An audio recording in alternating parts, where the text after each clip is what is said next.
Virgin boys మూవీలో నేను first trigger అయింది మిత్రా శర్మ గారిని, తర్వాత ట్రిగ్గర్ అయింది కమ్మింగ్ అని ఒకటి రాశారు, అందులో ఒక స్పెర్మ్ జుయి అని ఒకటి పెట్టారు, ఆ స్పెర్మ్కి కమ్మింగ్ అని 11th అని పెట్టారు. ఏంటన్నది స్పెర్మ్కి మీరు ఇచ్చిన ప్రిఫరెన్స్ సినిమాకి ఏమైనా ఇంటర్లింక్ అయ్యే ఇది ఉందా?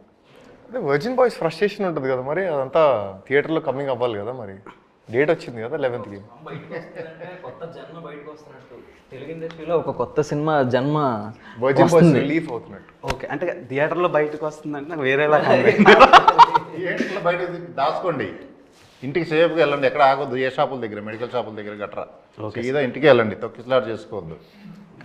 అండ్ మిత్రా శర్మ, మీకు ఫేవరెట్ ఆల్ఫాబెట్ ఏంటి? ఫేవరెట్ ఆల్ఫాబెట్ వి.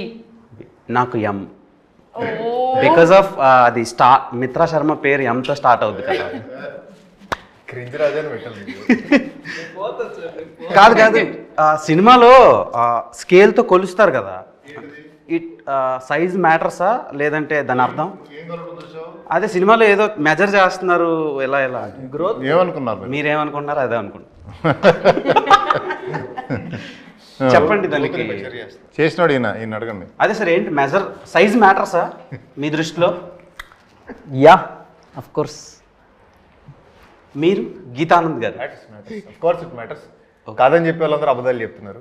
అవునా? సో సినిమాలో ఏమైనా వాటి మీద ఏమైనా సీన్లు ఉంటాయా? ఎందుకు నీకు బాగా ఇంట్రెస్ట్ దాని మీద? అయ్యో లేదండి, చదివితే ఇట్లాంటివన్నీ ఇంట్రెస్ట్ మనకి. జనాలకి సినిమా అనేది ఒక ఎడ్యుకేషన్. పబ్లిక్ డొమైన్లో ఒక సినిమా వస్తుందంటే హీరో సెట్ వేసాడు నేను వేయాలి అలా అనుకుంటారు కదా, ఆ హెయిర్ స్టైల్ నేను మెయింటైన్ చేయాలి అని.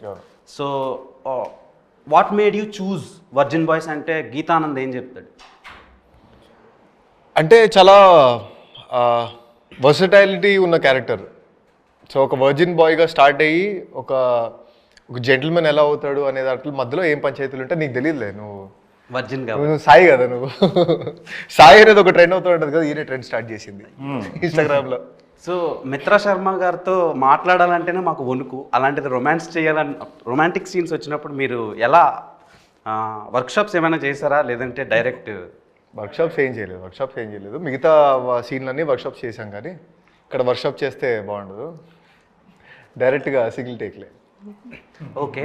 అండ్ శ్రీహాన్ గారు, బిగ్ బాస్ తర్వాతలా అప్పటి వరకు ఒక ఇది ఉండేది ఆడియన్స్కి మీ మీద, బిగ్ బాస్ అయినాక ఇంకా మంచి పేరు వచ్చింది పబ్లిక్ డొమైన్లో మన తెలుగు ఆడియన్స్కి.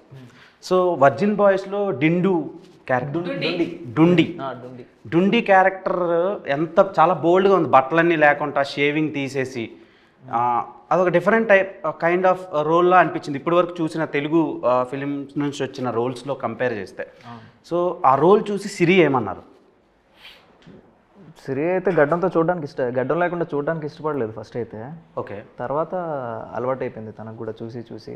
బట్ చేసిన క్యారెక్టర్ పర్ఫార్మెన్స్ ఇవన్నీ చూసిన తర్వాత షీ వాజ్ లైక్ ఇంకా దానికి అలవాటు పడిపోయింది, ఇంక పెద్దగా ఏం అనలేదు, పట్టించుకోలేదు కూడా. ఆబ్వియస్గా గడ్డం లేకుండా అయితే ఎవరికి నచ్చదు, చూసి అలవాటు అయిపోద్ది. కాబట్టి ముందు నుంచి నేను గడ్డం లేకుండానే ఉండుంటే చూడడానికి ఇబ్బందిగా ఉండేది కాదేమో, గడ్డంతో చూసి తర్వాత అలా చూసరికి ఇబ్బంది పడింది. బట్ ఆ క్యారెక్టర్కి అలా ఉండడమే కరెక్ట్.